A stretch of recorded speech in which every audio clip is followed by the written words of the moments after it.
Welcome to the Leverton on Everything podcast, where sometimes I sing and sometimes I don't. um, yeah, I'm Leverton and this is everything. There's two rules to the podcast. First rule is that I will review literally everything. Second rule is that every review that I do is under 10 minutes long. And today we're going to talk about Bad Surgeon, Love Under the Knife. And I have to say that there are two seasons of this true crime documentary, which will become important later. So I gave it 5 out of 10. I surprised myself by being sympathetic to the main character of this documentary.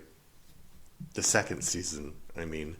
Whilst not a great example of humanity and most definitely a philandering liar, he was in fact a surgeon with a revolutionary idea that did not work, or at least does not work in the method he deployed. There are a lot of stages that a doctor has to get to before they can be allowed to come up with a new method of surgery. So that shows that he did have talent. I think what wrecked him was his unfounded optimism. The documentary tries to portray him as a monster because he lied to a bunch of women, and he did not perform any animal trials of his procedure. As to the first accusation, while certainly unethical, it's not immoral.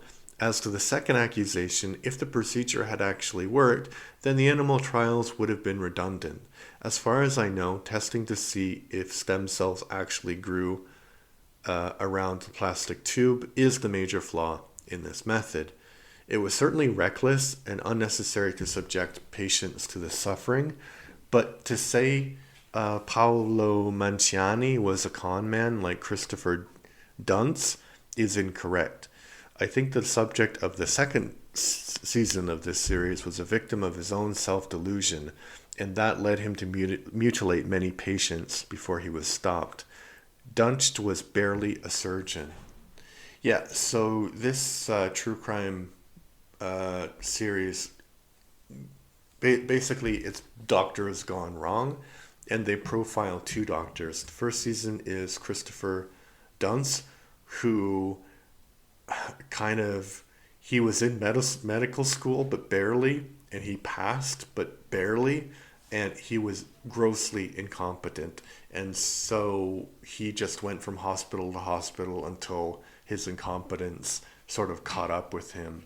And in the second series they talk about this Paolo Mancini, and he had this idea that he could sort of like bathe like parts in stem cells, and then he could put those like artificial parts inside the human body, and stem cells would grow around it and kind of like, weaken the immune response to foreign objects. And he was wrong about that, and that is bad. That's a tragedy. But I think the documentary also focuses a lot on the fact that he lied to his two women in his life. I think he gets married twice and he's a bigamist, which is certainly an interesting aspect of his life. But I think that they went from he's a jerk in real life, so he must be a jerk as a surgeon. And I don't know any surgeons, but I imagine being a surgeon is a really stressful job, and I imagine there are a lot of surgeons who are philanderers. They're not faithful to their wives because, it's a way for them to let off steam or whatever. So I don't think that there's any moral equivalency between being faithful to your wife and being a good surgeon.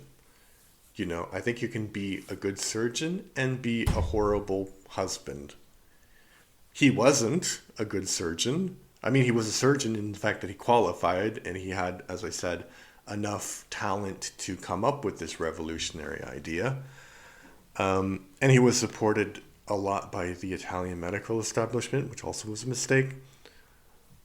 But to put him, I think his actions are certainly a big problem, but to put him in the same category as Christopher is bad, because Christopher, as I said, was grossly incompetent.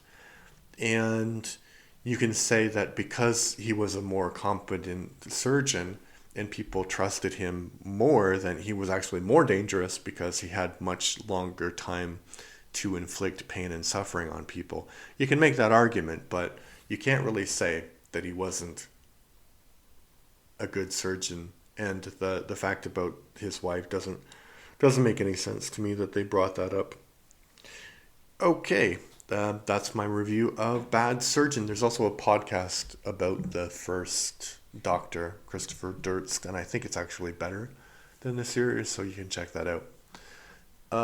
Yeah, my boo about boo boo. So if you want to check out my son's podcast, the podcast my son and I have called the Everything and More Etc. podcast, that would be superb. Thank you and bye.